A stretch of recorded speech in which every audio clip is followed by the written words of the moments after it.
Let's get the party started. Oh, baby! When was the last time you shit your pants? You think I'm a goddamn fool? I shit my pants last night. It's a beautiful planet. Well, it's a moon for sure. I'm sick and tired of all this bullshit. Put that in your pipe and smoke. What's up, everybody? Josh, the Clearing Waivers Podcast, coming at you again for another episode of the Clearing Waivers Podcast. Hope you're doing great. We hope you had a great week from the last time we spoke with you. Tonight, we've got a lot of stuff to get to. There's a very, very big week ahead of us here. Royals are hot. Chiefs draft week. We've got a special interview with a new friend. We made a friend this week. So that's always fun.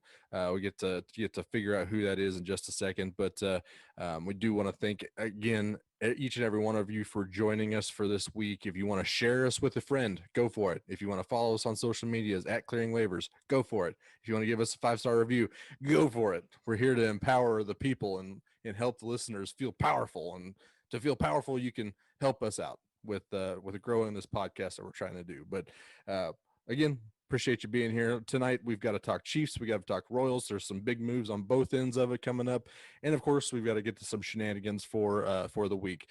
First off, we're going to lead off with this interview, but before we did in this interview, we got to get it off with that theme song, baby.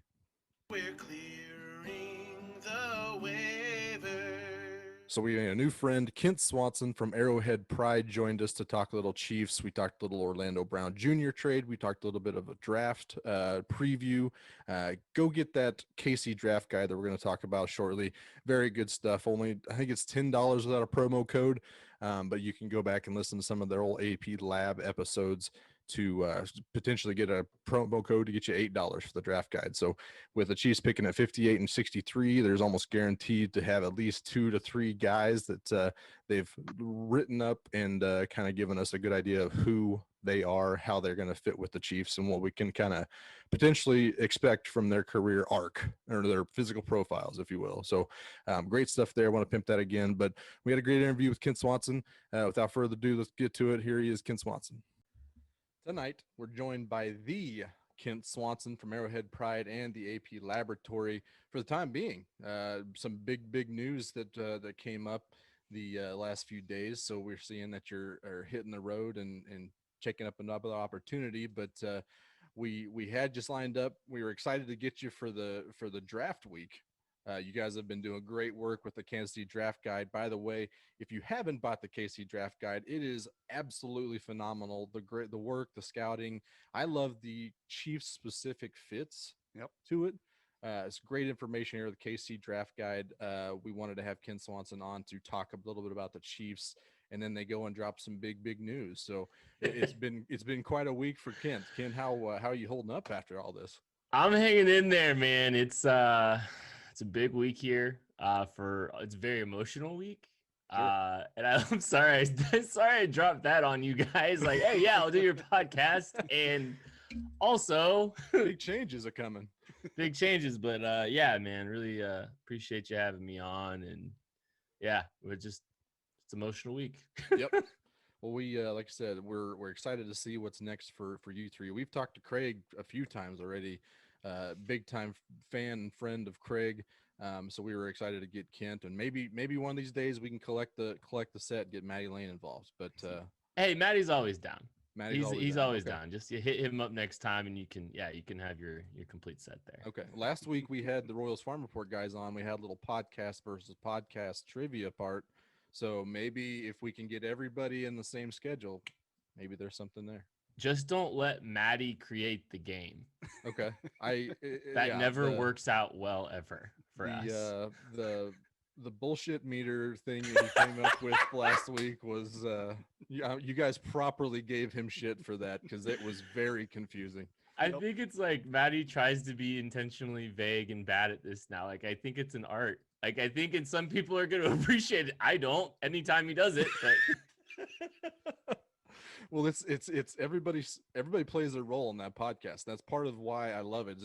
You guys have your characters or your shtick or whatever you want to call it. You guys are purely just yourselves, but you guys are certainly consistent with your characters. So it's part of the reason I love the AP Laboratory. But Like I said, we're pumped to see what's next, but we wanted to kind of get you on.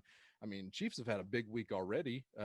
Plenty of rumors and stuff going on, and then they completely made a huge trade to kind of set them up to go into the draft.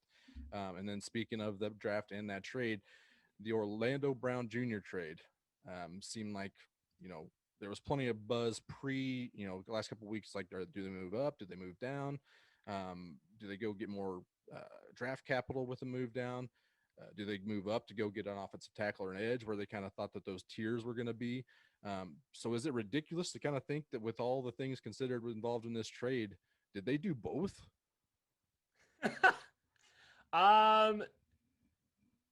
Kind of.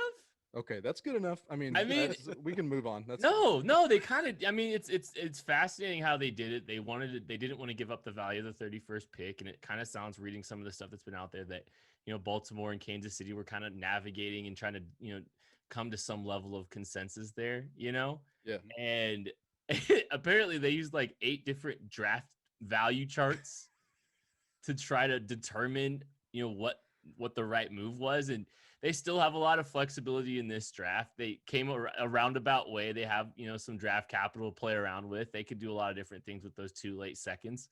Right. But they also secured a quality left tackle. It's extremely fascinating how they did it and how they came to it. But I like the move overall. I think it's a good way to approach things. Yeah, to that point, how confident are you that he is going to be the left tackle of the future, if you will, say 5 years from now? Is he still the starting left tackle for this team? Yeah, I feel pretty good about it. I do. I do think that there's probably a little bit of wait and see from a contractual perspective. They want to see him play a little bit more at the left tackle spot, and that's entirely fair because, he's got a very small sample size. He's got a bigger sample size than PFF thinks, or at least, maybe some of the spreadsheet guys there.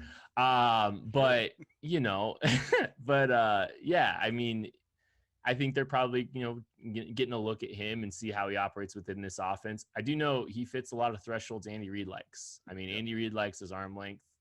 I think he likes his height, his size, based on some stuff, not just that we did for the KC draft guide, but some stuff I've heard since then. Yeah. And he meets all those requisite, physical profiles. So I think this is going to be a really good pairing when it's all said and done. And I think Patrick Mahomes' left side is going to be secure, and trying to run left's going to be a lot of fun too. Yep. I like that. I was just listening to the podium, the press conference of Orlando Brown today, and it was interesting. One of the more interesting things that I brought back from it was the fact that it wasn't really about money in Baltimore. It was about the opportunity to play left tackle. He's talking about his dad was like, wait, you're either playing left tackle or you're going to play defense his whole life. So it was very interesting to kind of see. And like to your point, it will be interesting to kind of see how they move forward with it contractually and monetarily, because it is the opportunity at left tackle. It sounds like it's the most intriguing part that he wants to be, playing full for a long time. There's a lot of legacy to this for him. Yep. That's kind of what the vibe is for me is, he's got a legacy he wants to live up to. And, if that's the case, if it's not money driven, I think that's a really positive indicator for how he's going to approach trying to become the best left tackle he can. I think the Chiefs are pretty obviously, they're confident that what they're hearing and seeing from him as far as his motivations, I think is a good sign for what's going to come here. Oh, yeah.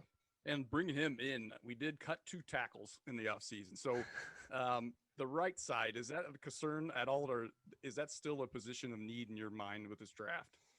I don't think it's going to be a position they attack on the right side. I think I like the idea of what they have over there. Like, I think it could work. I think it will work, whatever, if Lucas Niang takes steps and really improves himself over there. If Mike Remmers has to play there a little bit more, Kyle Long, I think, the best player will play out over there. And that's Kent, but, but I think they've given themselves some good swings over there, and I think they've given themselves some quality depth too. So I think that's a good thing that they have going for them in that regard.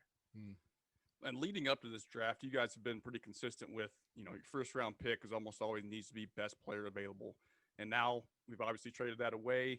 We no longer have a third-round pick. We've got that 58 and 63 sitting there. That kind of adds a little pressure on maybe filling some holes. Do you still think they stick with best player available, or is it best player available at the spots we kind of need? I think there's a lot of needs on this team. So I think there's a very good chance that best player available or pretty near best player available is going to be a guy that they need. You know, you could go corner, edge, wide receiver, center. I mean, I just listed 4 positions. You know, like I think there's going to be a really quality player available to them at one of those spots, and 2 of those spots really, because they're only 5 picks apart at 58 and 63 if they stay there. I mean, I think it'd be really fascinating to see if this team just tries to catch value at the bottom of the draft and they just take the highest guy on their board more or less, you know, and maybe it's like, you know, there's a receiver, maybe I'm not saying Diami Brown's going to be there, but it's like a Diami Brown. That's the name I keep seeing. Yeah. I mean, if he's around, if Landon Dickerson falls down there because of medicals, I take that swing, you know? Yep. And so, yeah, I think there's a lot of ways to think it go. It just got really interesting with 2 picks. It got real interesting there. Yep. I agree. And so let's add a weapon, theoretically. When knowing this offense, knowing Andy Reid's system, let's talk about two types of guys that you've got your stamp on in the guide. You've got Josh Palmer, wide receiver, looking for another outside wide receiver. He gets the Kent Swanson stamp. And then we go to Tommy Tremble, and we look at maybe upgrading our tight end too, adding a weapon there is kind of a little outside the box, doing a Patriots approach back in the day before they went on a killing spree. And so which kind of guy? Not they necessarily went on a killing spree, or just one of things got real. Yeah, this is like took a turn here real quick. So let's not just say that player against this player. Let's say the type of player. Do we want to upgrade tight end 2 or upgrade wide receiver 2? Based on I'd probably I'd upgrade wide receiver 2 if I had a choice, just because playing time. I mean, and it's not. I mean, the Chiefs used a lot of 12 personnel. They want to use a lot more 2 personnel or 2 tight end personnel. I do know that. They kind of wanted to the last couple of years. So getting a good player makes that happen. But wide receiver 2 is still going to get a lot more snaps. He's going to get a lot more opportunities. He's going to get on the field more, and he's going to make a bigger impact from a play-to-play basis, because whether or not the Chiefs want to play more 12 heavier, more tight ends, you know, there's still always there's going to more often be 3 receivers on the field. And so you need that third receiver, and they have one really right now, one proven guy, I think, at this juncture. Yeah, the first time I don't follow college football a whole lot outside of it. So Tommy Tremble in the draft guide was the first time I'd really gotten in a taste of him. Really, I'm not a big Notre Dame football fella, but the fact that he got 3 stamps of approval on that, and then you hit me with the George Kittle player comp at the end. I don't care what you said on page 1. Tommy Tremble's going to be George Kittle at this point in my mind. Craig did this with Willie Gay last year and Derek Johnson. Derek Johnson, yeah. So at this point, Tommy Tremble is George Kittle, and it'd be stupid for the Chiefs to pass up on him at round 2. Stupid. You're just gonna make it look like we're comping a 2nd round pick to the 2nd best tight end in the National Football League. Sure. He's got a lot of similarities, man. I think, you know, the nasty blocker, the finisher, upside as a pass catcher, not yet realized, good athletic profile. A lot of those things kind of similarly mirror George Kittle. And that's why we went with the comp, not necessarily the career projection for a Tommy Tremble. But yeah, no, he's a lot of fun. Yeah. He's one of my favorite players in this class, obviously. And the funny thing is Craig actually had a My Guy stamp on him, but he saw there was already 3, and he was like, I'm gonna share the love a little bit. Yep. So that's the truth about it. That's a total Craig move, I think, is that point. Got to mix it up a little bit. That sounds about right. I was certainly intrigued by Tommy Tremble's success or potential profile as when we were looking for potential tackle, and you're talking about his blocking skills. I wondered if that was going to be able to help on the outside, help protect Pat, and I'm all about protecting Patrick Mahomes at this point. So if Tremble, you know, if he turns into that guy and is able to help a tackle somewhere, that's huge. So yeah, I mean, it's a lot of that. There's a lot to that, man, because I think it's not, you know, he'll help Pat, but it'll be in a lot of different ways. Maybe not staying in pass protection either. It might be a good chip out of the backfield. It might be, the pressure he's going to help put offensively in the passing game. There's a lot of ways he can help. Yep. I like it. Well, you're a big Chiefs guy, but you're also a Royals guy. We wanted to get your take a little bit Always about always game. Hashtag always game. We wanted to get your kind of take about, Royals just coming off another win here today. This is we're recording Monday afternoon. Just beat the Tigers and swept them. First 4-game road sweep since 1999. So we're going to party like it's 1999. But you did take to Twitter yesterday on Sunday, and you tweeted, "Can't wait to see who the Royals add at the trade deadline to help them lock up the division." I have a lot of issues with you looking, potentially jinxing us down the road. So that's number one. But who do you hate in this Royals team that you already are looking to replace, Kent? Okay, who is it that you hate so much that you're already done with them? I don't listen. It was being a little cheeky about the fact that they're going to add stuff. It was more about talking about how the Royals are going to the playoffs and they're the best team in the world. Yep. But also with that caveat, I think they could. The bats have been kind of cold. Oh, yeah. I think for the first stretch, I think you can always add more bullpen arms. They definitely can, in my opinion. I don't think Tyler Zuber's a game changer. Well, you never know. You never know, right? You But never know. I hope that, I hope things continue. 14-7 is a pretty big deal. And they just beat up on a bad baseball team. Yep. That's part of being a good baseball team and winding up playing late into the years. If you beat up on bad baseball teams and do what you're supposed to do. Yep. That's a formula for success. I hope they're in a position that they feel like they need to add some players. And honestly, at this point, kind of feels like we're heading towards interesting baseball in July and August. Yep. And that's all I can ask for, right? Yep, as long as you can watch it. I'm going to continue the bit, but I might have bought a VPN. Oh, yep. Allegedly. Okay. I'm mad for the Allegedly. rest of us. Uh-huh. But Yep. yeah, I might have bought a VPN this week. Still fighting the fight, but I'm going to fight it. yeah. I'm fighting yeah. for everyone who doesn't have a VPN or T-Mobile and gets access to free MLB TV. Uh-huh. So, I like it. Just saying. I'm not supporting that, but can't condone it obviously with our ties. But Well, but that point, it's also exciting that these upgrades can come within. To think about adding a Bobby Witt Jr. bat to this lineup, or some of those power arms that are supposedly on the verge. They may Ben not even Lynch. have to really trade for much. Right. Yeah. The arms could theoretically come from, Asa, Asa Lacey, and if they want to burn some service time on some of these guys, yeah, you can get Jonathan Bolin in here and all that stuff. It's going to be interesting, man. Yep. You also see what a Jonathan Bolin can get you from a bat perspective. Is that going to get you Chris Bryant for 3 months? It's worth get monitoring. It's going to get wild here pretty quick, but I'm geeked out to I see just what look- happens. 21 games out of 162 game season is the equivalent of what? Like Two. the first half of week 1 of the Chiefs, and No, everybody's it's like, two. "This It's is two. it. This is it." Nah, it's 2 weeks. The Royals are 2-0 with two Yeah, right. double-digit Oh, no, you're wins right. right now. That's Yep. right. You're right. They're 2-0 with 2 double-digit wins. Hey, there's some optimism here. It's true. I like it. I just my worry is just that we gotta pace ourselves here, guys. We got July and June to run through. Look, this team lets me down every April. Uh-huh. So getting to watch good baseball in April and maybe the inevitable being delayed until May or April or June. At this point, the inevitable is going to be, it's going to be June before we know. Yeah. So this is great. I don't feel inevitable doom now. Yeah. Scott, I love it. This kind of speaks to another thing that you've done for me personally. Oh, no.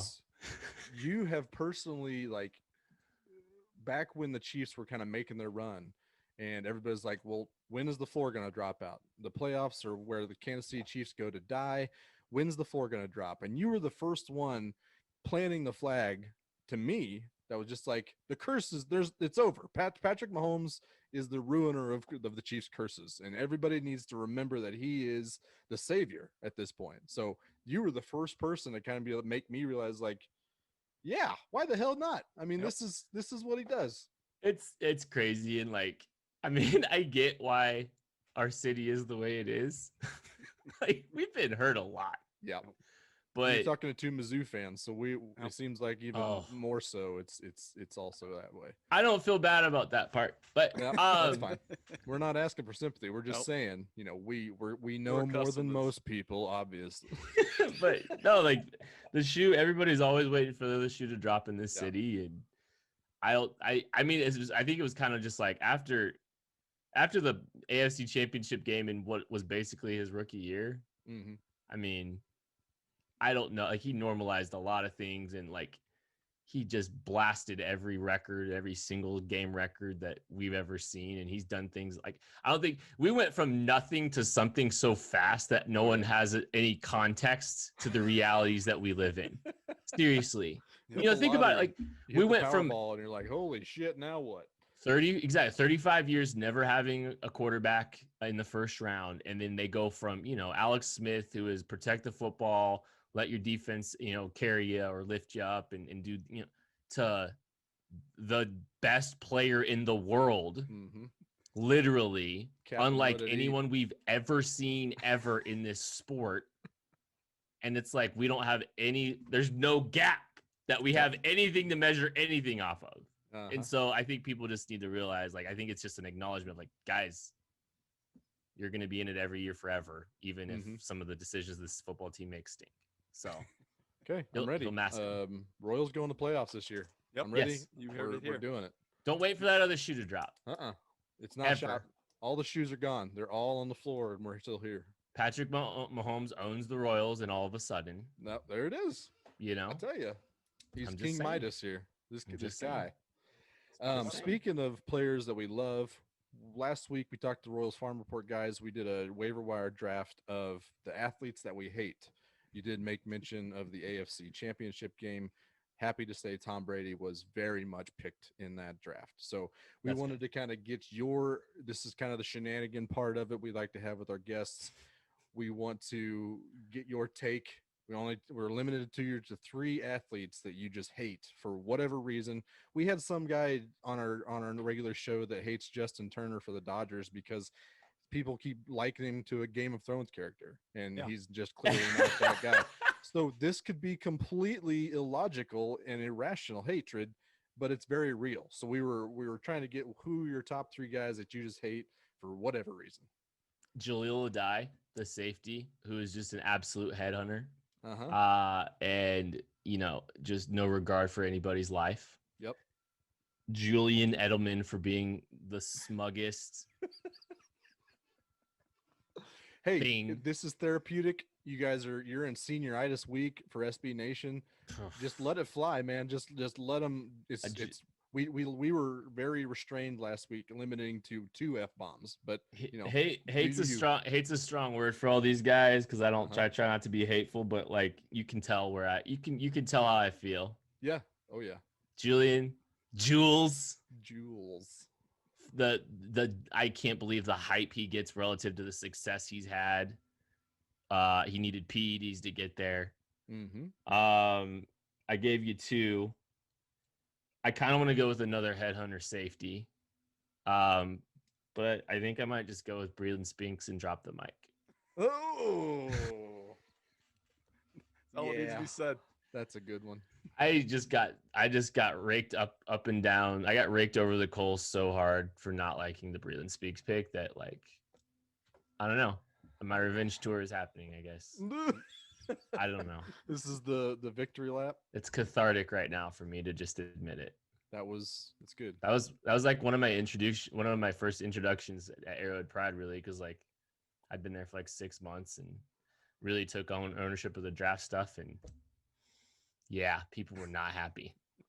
A lot of people were confused by it in general, but then everybody started drinking the Kool-Aid. Everyone started drinking the Kool-Aid, and it drove me nuts. A man of principle is Kent Swanson. I have the same takes on McCall, but we'll just wait for that one to happen too. We're not waiting. That's already been, that ship has sailed. I'm I very think so. aware of that. I think. Well, it's all right. He is what he is. He's a fine player for what he is. I don't have as much vitriol for him as I have for Breland Speaks, but I just don't like when people don't. We just never have a realistic expectations for players sometimes, and it's just like McColl's not the next guy. He's not a superstar. He's a gadget player. And that's probably the Patrick Mahomes effect, right? A little bit. I mean, I think it's the Andy Reid effect, but True. because of this, how terrifying this group is, there's, he gets some opportunities. Just one man's opinion, just one man's opinion. Sure. That's all we're here. That's all we're doing. We're not doing anything substantial with our podcast. You guys are doing great work at the AP Laboratory. Just out of curiosity, the head hunting safety, was that John Lynch? Oh, I said Jaleel Adai. I'm sorry. Okay. Oh, the other one? Yeah. I was thinking Jonathan Cyprien because I think he's the guy that took out Travis Kelce in the Tennessee Titans Sounds playoff right. game. Yep. Well, I had thought about putting John Lynch on mine just for that same reason because I hated that guy. John Lynch would have been a good one. Yeah. Steve John Atwater, Elway you're in too. there too. John Elway John Elway the GM. That's my favorite athlete of all time. No, because he got overrated for such a large stretch, and I just hated that he was like getting credit for convincing Peyton Manning. Okay, cool, great, all right, good for you, John. He's made it. Don't have a quarterback and watch what happens. You can't build a roster. It's the hardest position in sports for a reason. Exactly. Can't find him. Speaking of finding him, you can find Kent Swanson on Twitter at Kent_Swanson. We are very much looking forward to seeing what happens with you and Craig and Maddie Lane for the next project. We'll waited on bated breath to see what happens with you three, but regardless, we'll be keeping a lookout for it. Also, again, pimping that KC draft guide for just a little bit longer. You got about 4 days tops before I guess you can probably use it through the weekend too with those later round picks. You guys have 300 pages in it. Yep. Yeah, we did 300 pages of Chiefs content, getting you ready for the draft, and 225 write-ups on prospects and how they fit your favorite football team, the Kansas City Chiefs. And at least 2,000 man hours to put together. Yeah. Between the 4 to 6 of you. I don't want to do the math. Craig scared me. That time you guys talking about it, I was like, oh, I don't remember the last time I did anything for 500 hours. We put a lot. I mean, it starts in a couple weeks for next year. I mean, it's just, it never stops. So that's it's a labor of love though. We'd be doing half of it for free. That's right. Well, it comes through. It shows the quality of the product is most definitely reflective of the guys who do it and the hard work you guys put into it.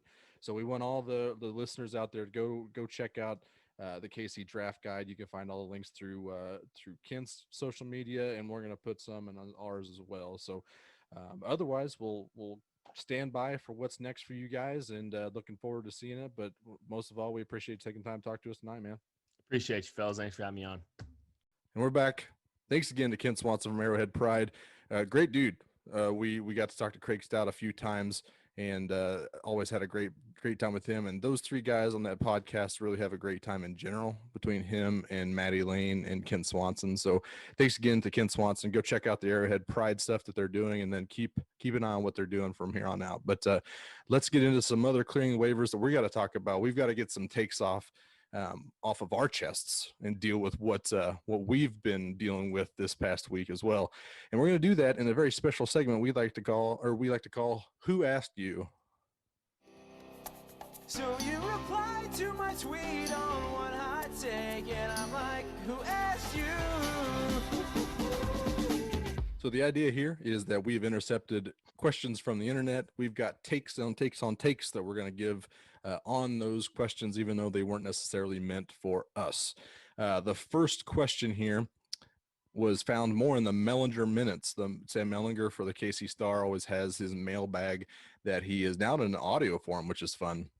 If you don't like to read like all three of us, you can now get it in audio form, which is very helpful. So shout out to Sam Ellinger. But the question was, what happens to the lineup when Alberto Mondesi comes back for the Royals? His take was basically that his best guess was that if Nicky Lopez is still performing like he is and Dozier isn't, then Dozier is the one who's eventually going to move out or move around, meaning he'll either head to right field or to the bench. And I want to get our takes out on this because my immediate reaction was quite visceral, to say the least. Brian, where are you at on this this suggestion, and where's your head at as to what happens when Mondi gets back?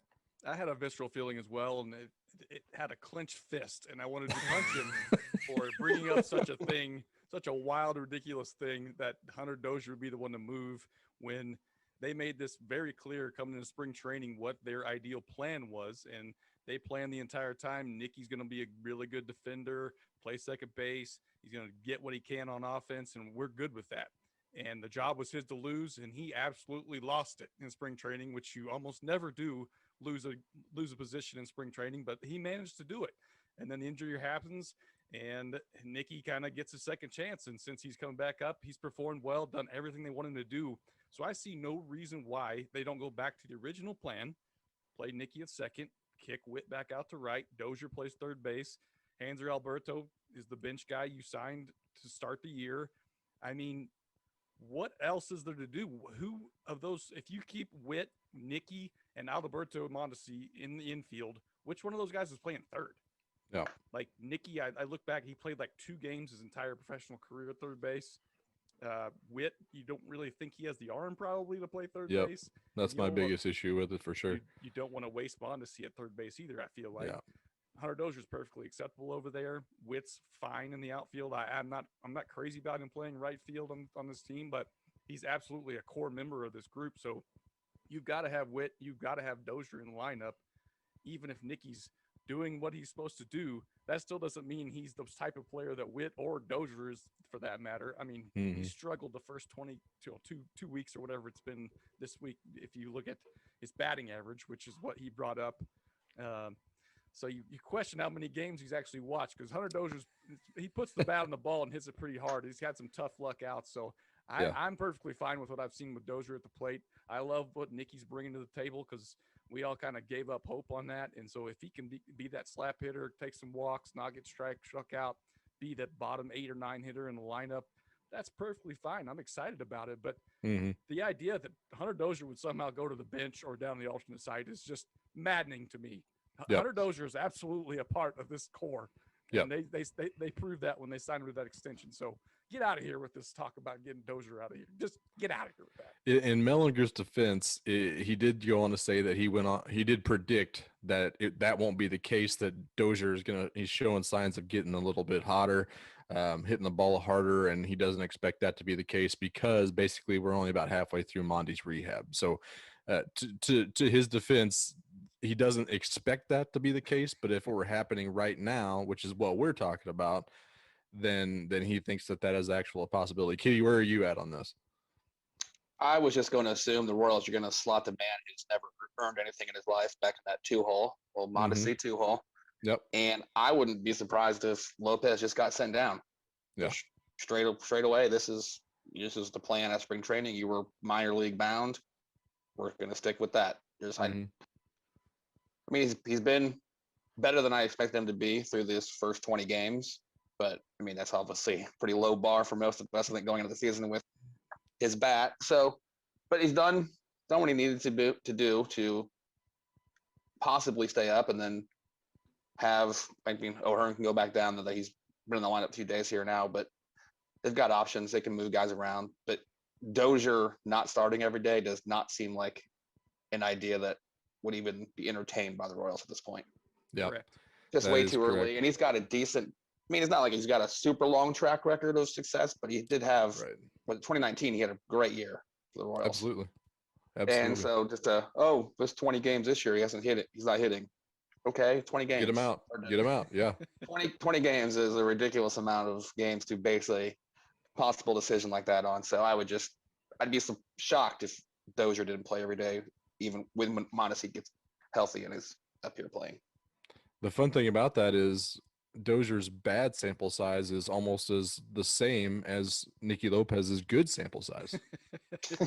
It's fun. Dozier did have a pretty tough year last year, but couldn't get in a rhythm with weird injuries and stuff all over the place. So it's tough to find a rhythm when you're not playing every day like that. But you also spoke about the depth and the options that they have, and Mellier also mentioned that in his article, saying that the Royals haven't had depth like this in a little while, and this series against the Pirates kind of show it with You know, they brought up McBroom in exchange for Newberry to get an extra bat and NL play.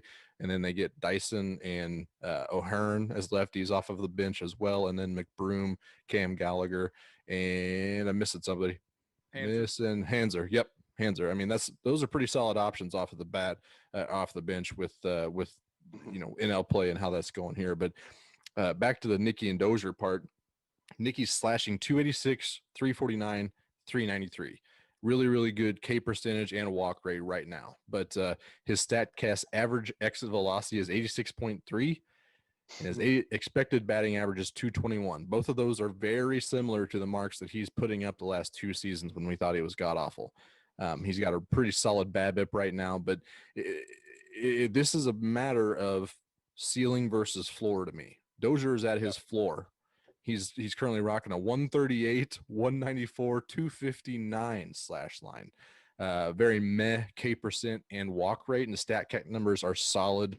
89.9 average exit velocity and only a 235 expected batting average.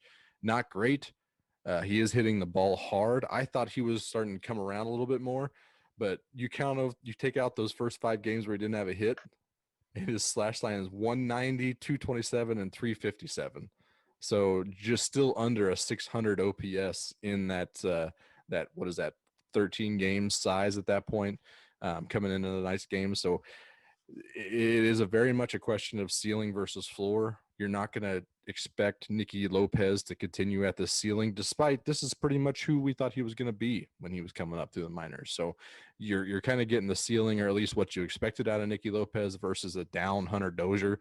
They didn't pay him $25 million in the offseason to send him to the alternate site or down to the minors. So I think that this is going to be a fun situation to watch. Likely not going to matter, because by the time Mondesi gets back, there's probably going to be an injury that won't that'll kind of keep it all from happening. So we'll kind of keep an eye on that situation. But the 3 of us are kind of in agreement that there's no reason why Hunter Dozier should be seeing the bench with Nicky Lopez being in the lineup. So that's our 2 cents. We love you, Sam Ellinger, but you're wrong here. Just telling you. We see your point. We accept your argument, but you're wrong. Moving on. Chiefs went out and got a tackle, left tackle to be exact. Mr. Orlando Brown Jr. traded from the Baltimore Ravens. The Chiefs sent their 2021 first, third, and fourth round pick, as well as a 2022 fifth round pick. Baltimore gave up Brown, obviously, and then a 2021 second round pick and a 2022 sixth round pick.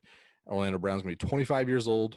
Already made 2 Pro Bowls in his last 2 seasons. This one primarily at left tackle, where we're kind of shooting for it here. And the question really comes from Pro Football Focus and those dorks over there at Pro Football Focus at PFF. Their question was, who won the Orlando Brown trade? And on their stupid podcast, Eric Eager and George Krudry, I don't know how to spell his or how to say his name, but their points were basically that Orlando Brown's going to cost 5 to 6 times more than any of those picks that they gave up. He's the 25 highest rated offensive tackle in football last season per their scoring system. They called it another blunder by the Chiefs to go with the Frank Clark trade and the drafting of Clyde Edwards-Helaire, and they cite the depth of the draft as the only way to sustain success around Patrick Mahomes.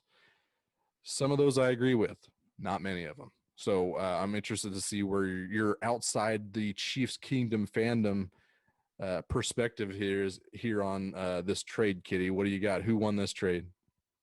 I don't care. Okay. My honest opinion is I don't care. But it affects you and both your podcast buddies and your team. That's true. I mean, hopefully that Baltimore line becomes just garbage now that Orlando Brown's gone, and the Bengals can front 4 to dominate the hell out of it. So that'd be nice if the Ravens lost his trade and the Bengals can take advantage of it. I mean, known commodities are always better than draft capital in my book. Yeah. You can have all the picks you want, but there's no guarantee any of those picks hit. Yeah. It's crazy how often top 10 players don't work out in the draft. So to get someone that you know their skill set, know their ability, know who they are, that's huge. So I would lean Chiefs on the trade. I mean, asking or talking about, oh, well, the picks that they gave up aren't going to cost as much. Well, no shit. Right. That's not how this works. A 4-year veteran versus 5 rookies aren't going to cost the same. Oh, idiots. What a bunch of morons. It's the kind of stupid crap you get from nerds. I would love to see the production and see if their career production are going to be 5 to 6 times more or less. Right. I mean, it's just, that's a ridiculous argument. Yeah. So what if the guy they drafted first round, the Ravens, try to get a replacement left tackle and he never starts a game? Yeah, There he didn't cost a dime, but he sucked ass. Awesome. Yep. He Way to cost you save that more than money. Yep. Yeah, exactly. And then lose a bunch of games because you have no left tackle. Right? It's just a stupid argument. Money versus. So yeah. I'm with you, Brian. Where are you at? I can only imagine. I mean, it's hard to say the Ravens lost the trade. It's ridiculous to say the Ravens won the trade right now. Yeah. Because we have no idea who they're going to get with those picks that they traded. It's insane to say the Chiefs definitely lost it. They definitely didn't lose it because they now have a young stud left tackle when that's absolutely what they needed and almost certainly we're not going to have available there at 31.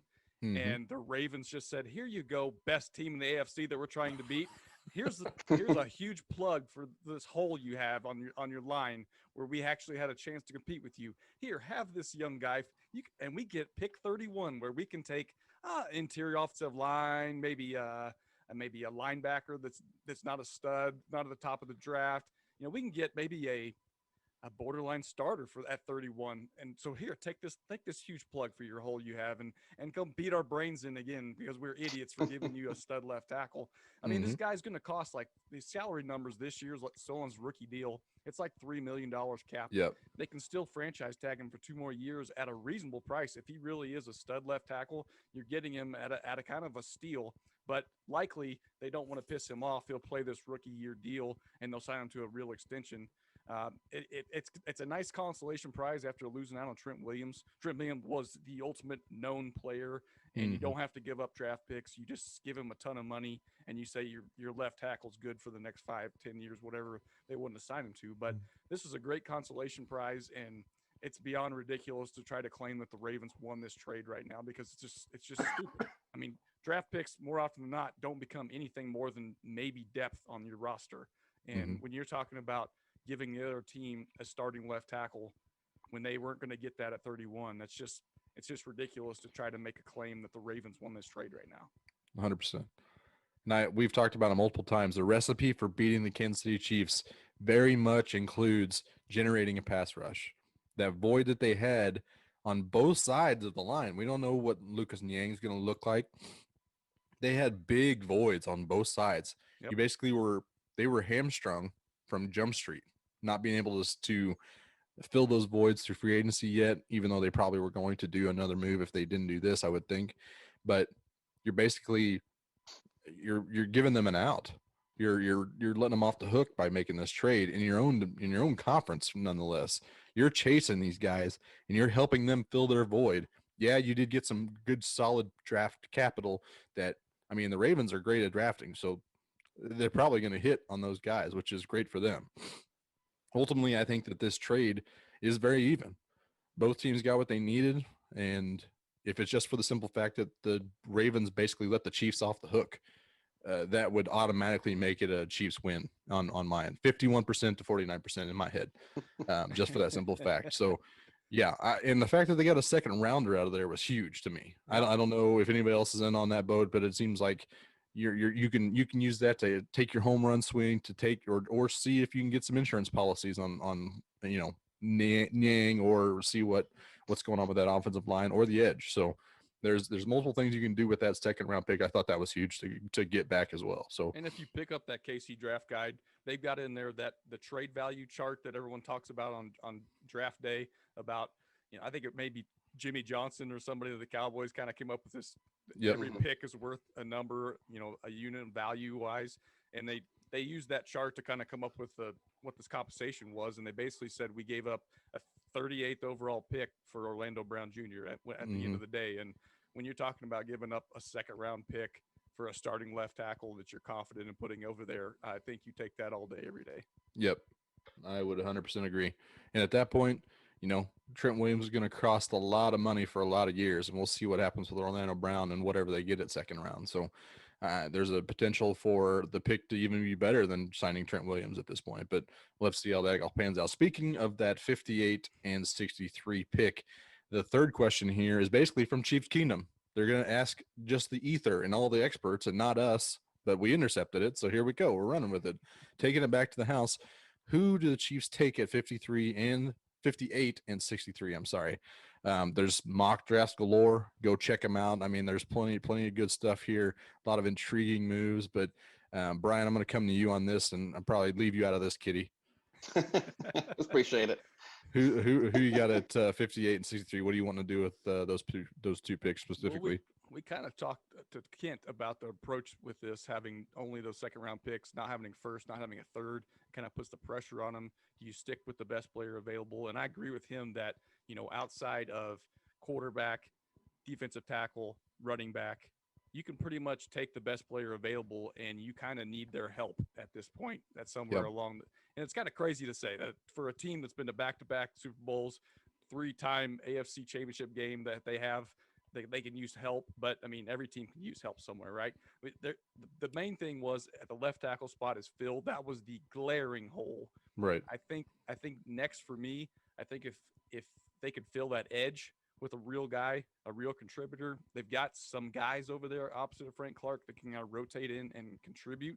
But if you can find a guy at 58 that can actually, be a stud, this D-line could be a real strength and a real problem for the other team. And the other thing we talked to Ken about was, maybe finding another stud tight end to play behind Travis Kelce, or we're looking at a second wide receiver. And I kind of lean the opposite of what Kent with. I wouldn't mind getting another stud tight end, changing up the entire look of this offense, because the way this game is, you're trying to always evolve your look. You don't want to get stale where teams have you figured out. He talked about how we play with a lot of wide receivers traditionally. I agree with that. I'm saying let's change it up a little bit on the defenses. Let's change it up. These AFC West teams have basically built their team to stop our air raid offense. They've got a lot of good young D-backs. They've got guys that struggle to guard Travis Kelce right now. And if you throw a guy like Trimble or the young guy out of Penn State out there that are two guys that are really tough to guard at the same time at the tight end position, they're saying, oh, shit, we barely had a guy that could guard Kelce, and now we got to find a secondary bigger-ish guy to guard this new tight end. And, oh, by the way, if you get a guy like Tommy Trimble, which Kent talked about, he's a mauler. We also just brought in a left tackle that's known to be a mauler. Joe Tooney can be a mauler. What about all of a sudden you want to give us the look that Buffalo gave us in the regular season and we ran on down their throat? We can do that even better with a stud tight end to a stud left tackle. It's just a fun thing. It's kind of like how do you want an approach to this offense? How do you want it defense? You want us to cram it down your throat? Because we'll do that all day with our two tight end sets. Do you want us to throw all over you? Because we'll do that too. Because we've got an actual dual threat at tight end too. No disrespect to Belldozer, I love him, but he's not on the level of a guy that the defense is going to game plan against. And if I'm choosing between a tight end two and a sketch, it just feels like you don't find a bunch of stud wide receiver twos in the second to third round. Sometimes you get lucky and a DK Metcalf falls in your lap, or a Terry McLaurin, falls in your lap, and they end up being absolute studs. But it feels like if you look at the best tight ends in the league, like Kittle, I think was like a 5th rounder. Kelce was 3rd rounder. A lot of these got Waller, I think was like a 6th rounder. So you can get stud tight ends if you really know them well and use them and use them as an actual weapon. I feel like maybe they hit a little more than rolling dice on a wide receiver that's not viewed as being that top tier in the first round. They drop to the 2nd, 3rd round for a reason. So I wouldn't mind going this tight end approach and just kind of screwing with defenses a little bit when they've watched us play air raid for the past couple of years. And now we've got a 1st round running back that we haven't really been able to show off all that much. Maybe you want to take some pressure off Pat. I know they love to just throw it around the yard, and we talked about all last year. Throw it every down. I don't care. Use Clyde in the passing game. But if you got some maulers on the line now, and you can add a tight end that can go 12 personnel with you, and you can maul some people back, I don't hate that either. So I'm excited for the return of Marty Ball to Kansas City. Let's go. That's exciting. run, pass. Run, pass. That would be the ultimate. It'll be 1st downs now, right? After the run, pass, punt. let's let the PFF nerds deal with the first down conversion market that we're gonna set here in Kansas City. That's right. Bunch of 4-yard gains every down. Just keep, Damn right. what's the old matriculating down the field? Uh-huh. Old Stram. Brian, you But basically hit all the points that I was going to make there with specifically with Frank Clark. You know, it'd be good to get somebody in to be opposite of him, but I think his money probably coming off after the next season. In 2022, I think he's $12.5 million to cut or restructure or something. So they could potentially start looking for his replacement or maybe just his, right-hand man type of guy to go with him this year. So I'd be totally down with that edge, see what happens with that. And then, like you said, Clyde should be taking a step forward in the passing game this year. I have a big idea that Clyde's going to have a big year this year, breakout year in my opinion. And we talked about just a couple of positions, but obviously in that second round range, there's usually some really good interior offensive linemen, and this team kind of still lacks a really stud center. They signed, the center from the Rams, but I think they could probably still upgrade with one of those 2 first picks. And we always love getting toys in this offense, but if you got another dominant offensive lineman that you can add to protect and open up lanes, I'm all for that as well. So I mean, you want to go corner, you want to go safety, you want to find a linebacker to place Ben Neiman. I'm good with all those.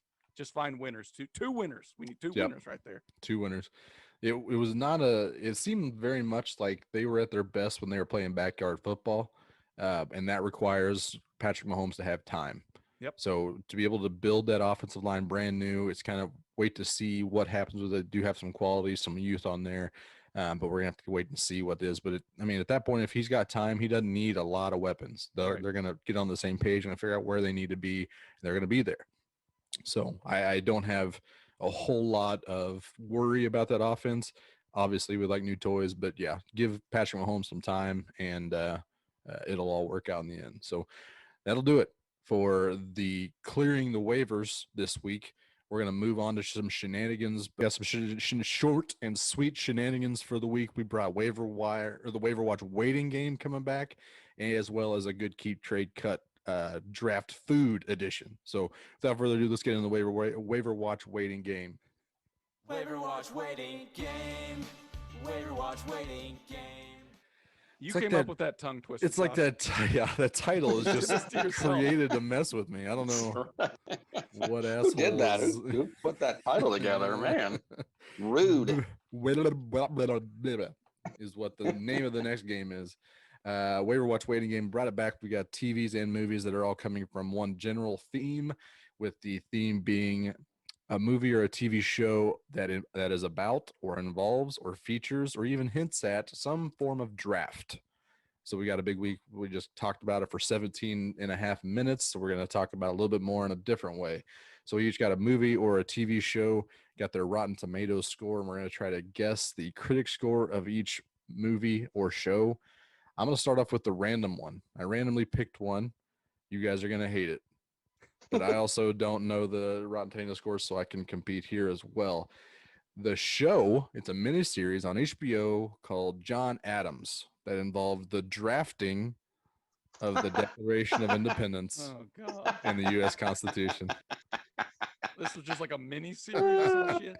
Yes, Paul Giovanni and Laura Linney and all kinds of good like stuff. On a major network or something. HBO, yeah. Oh wow! Oh, they let Paul Giamatti be on camera the whole time, huh? Sure did. He's titular Interesting character. take. I kind of like the version of the Chris Gethard show where he wasn't on camera most of the time. That was my favorite episode. God, that was so good. Guess what's in this dumpster? What is in the dumpster? What a game! So we're gonna guess the Rotten Tomato critic score of John Adams from 2008. Oh, thanks for letting me know the year. I'm in. Yep. No, I'm in.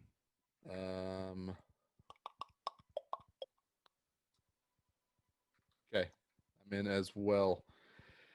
Let's start off with Brian. I just can't wait to hear your explanation for this. This sounds like a fart sniffer's dream.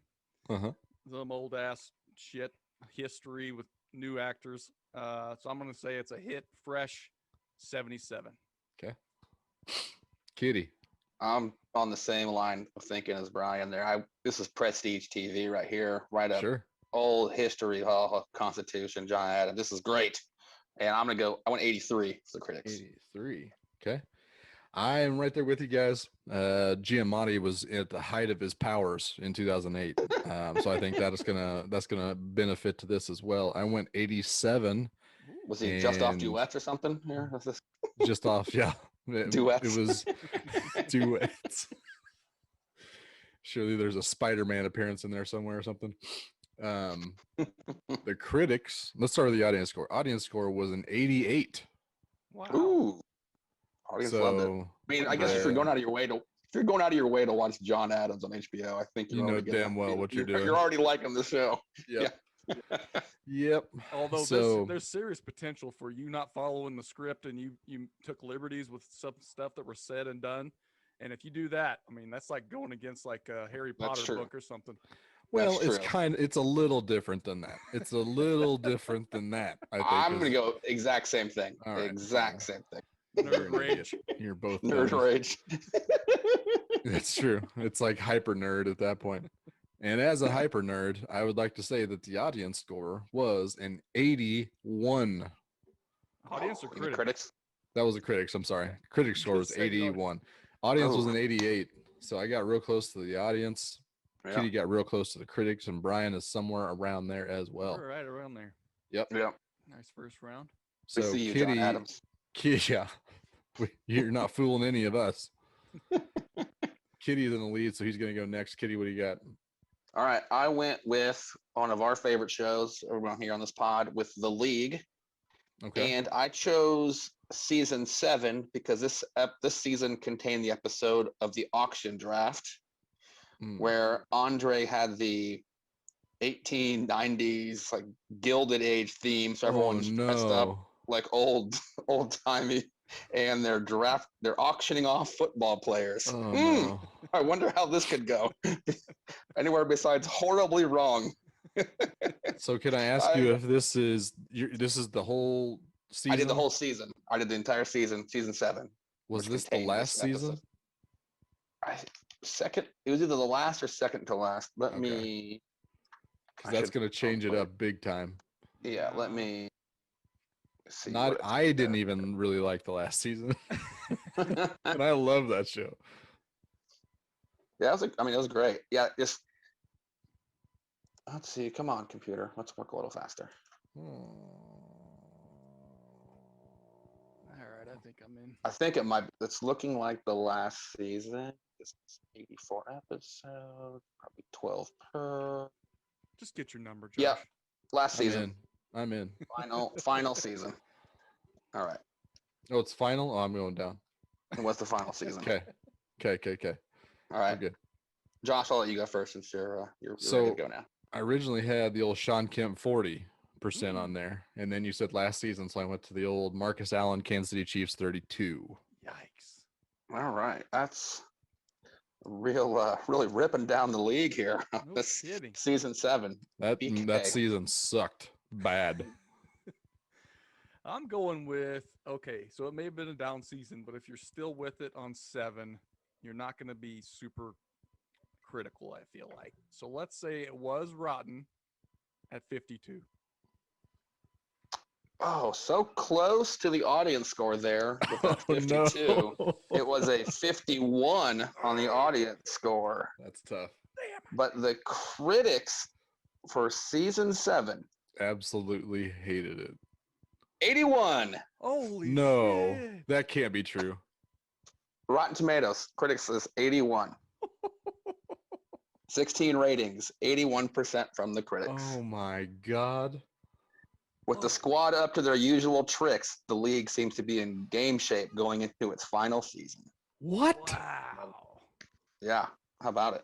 How do we always find the dumbest, like most ridiculous sure- surprise? I don't know. I want to make sure I had that right, so I went back to check make sure I had the seasons, not the overall score. But yeah, season 7, Unreal. 81. Upset City. Well, That's a congrats rough to one for Kitty you for too. his win for this week. I'm sure with I'll the blow big it some- sign there. Sure, I'll blow it somewhere. So at this point, the next time we do this, we just need to find those like the biggest surprise, and that's already going to give us a leg up for sure. Exactly.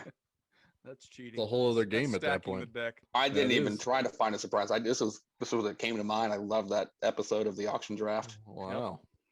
All right. Because Well, of course I'm Andre has a theme to a stupid draft. That's so dumb. Okay.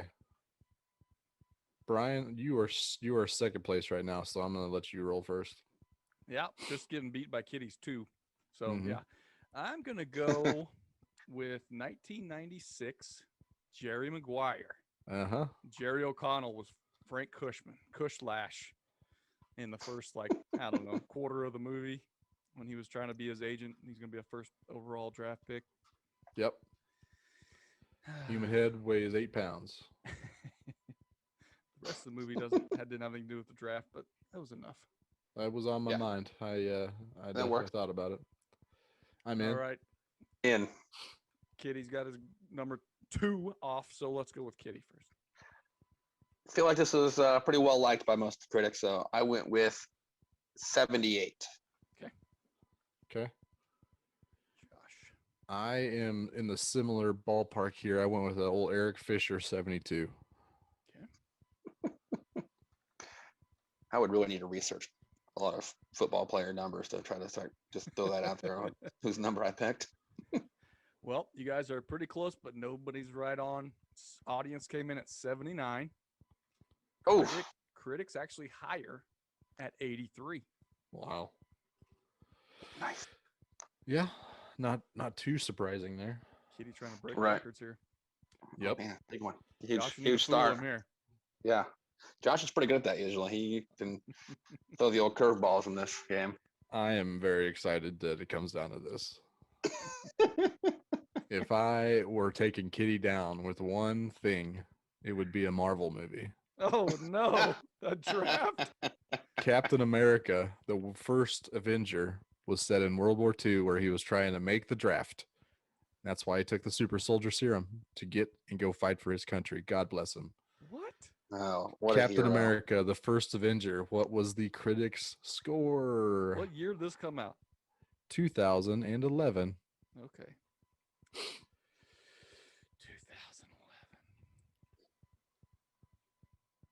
Hmm. I'm very, very happy with this, by the way. I could Explaining be the scenario. way Just off on this. All right, I'm in. I'm in. I'm gonna save the theatrics for last. Brian, what was your guess for Captain America, the first Avenger? So these comic book movies either get completely shit on, and we're talking like 24, or they love them, and we're talking 90s. So I'm gonna go Mhm. with they love them and a 91 Tom 91. Holly. Okay. Kitty? Shockingly enough, I have not seen this movie. Oh, weird. Got a pretty good idea of what it's about. I just told you And what it's about. being Hope early, you have a pretty good idea. being early in the run of the Marvel movies, I think the critics are probably still on board here. I went with 72. Thought about shooting right down the middle and saying 50, just try to hedge my bets, but I'm gonna go a little higher than that. I should have said Maybe just get a kick in the pants here with a huge comeback. I am happy to report that the audience gave it an 80. All The right. critics gave it a 74. Kitty, Oh, almost. 9 points this week. Incredible. Woo! What a run. What a round. What a round. Congratulations. So for that, you win the #1 prize of going first in the Keep Trade Cut for this week. Keep trade or cut. Ba, ba, ba. Keep Trade Cut Draft Round 1 Food Edition. We've got 3 foods that were circling the internet, mostly among the Arrowhead Pride guys. We're talking about what their menu is going to be for the draft night. So we've got the 3 that they were talking about: ribs, tacos, and wings. We're going to keep one, trade one, and cut one. I'm going to trade one for something else that we're also wanting to have. So, Kitty, you are going to go first, followed by Brian, and then myself. Go ahead. What do you got? All right. Since it's a draft day only event here, I'm cutting tacos. Uh-huh.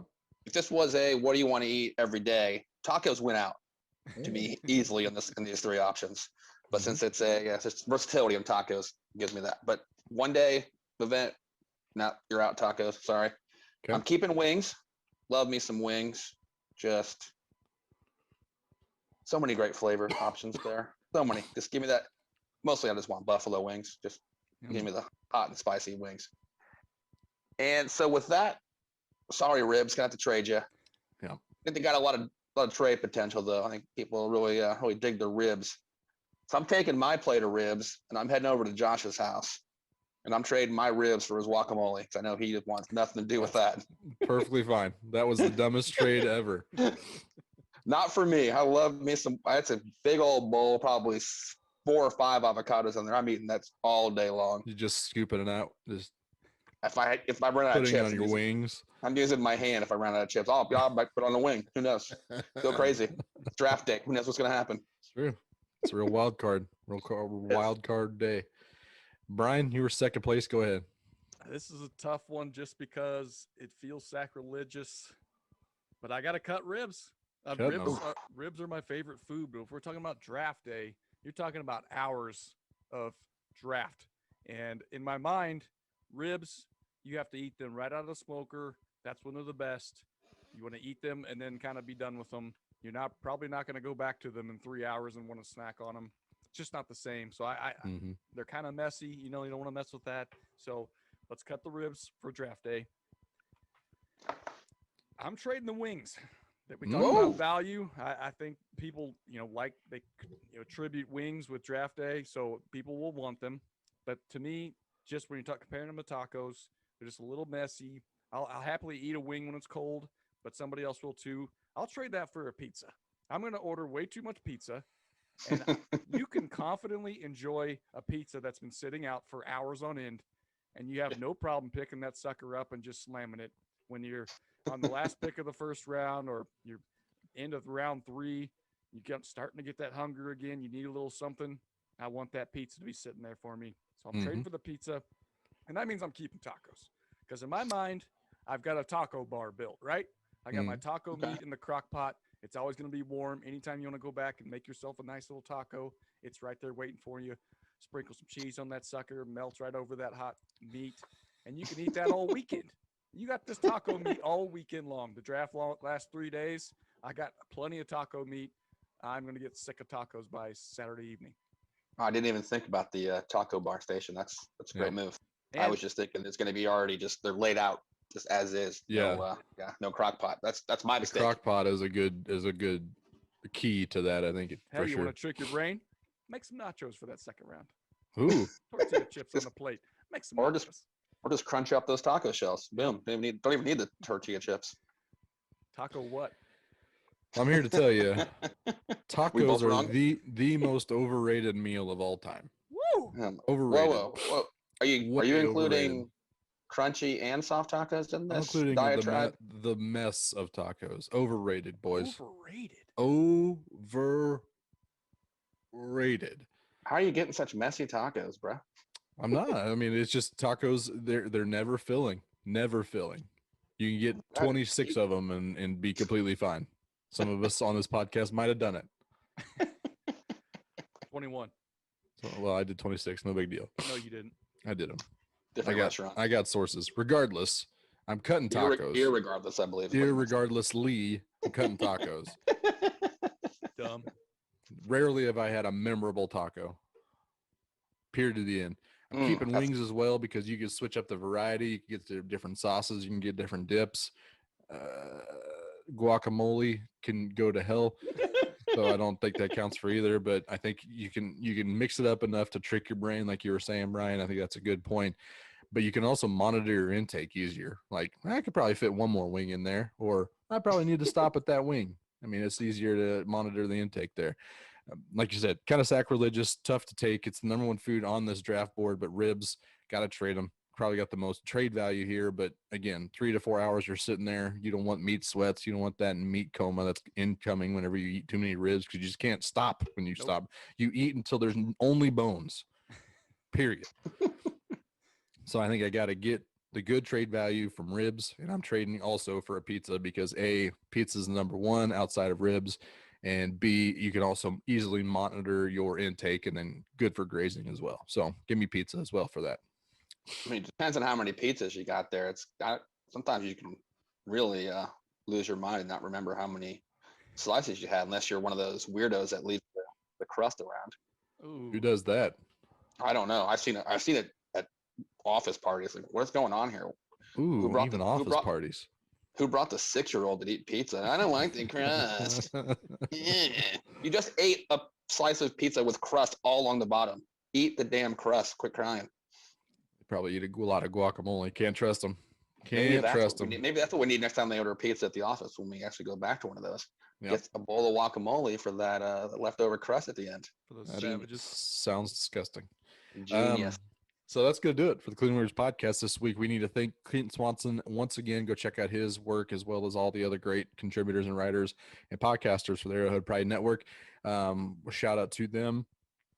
But shout out to all you listeners for joining us again this week. We appreciate you taking the time to do that. We appreciate each second that you give us of your attention. We really, really thank you for that. But for Brian and Kitty and Josh, thanks for joining us once again. Ta-ta for now.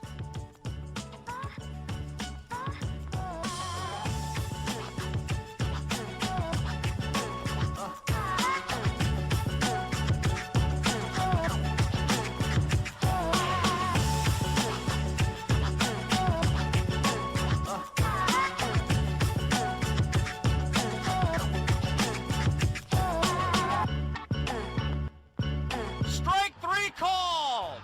It's over.